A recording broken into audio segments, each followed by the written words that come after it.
You ask Tiger to solve. This deals with linear equations with one unknown. The final result is x equals 41 over 24. Let's solve it step by step. Group all constants on the right side of the equation. Add 5 over 6 to both sides. Combine the fractions.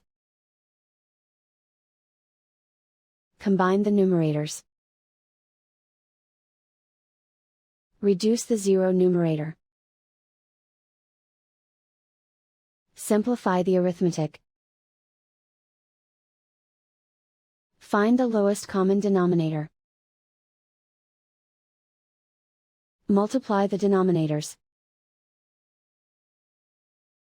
Multiply the numerators.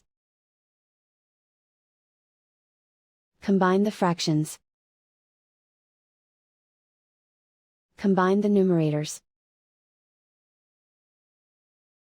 And so the final result is x equals 41 over 24.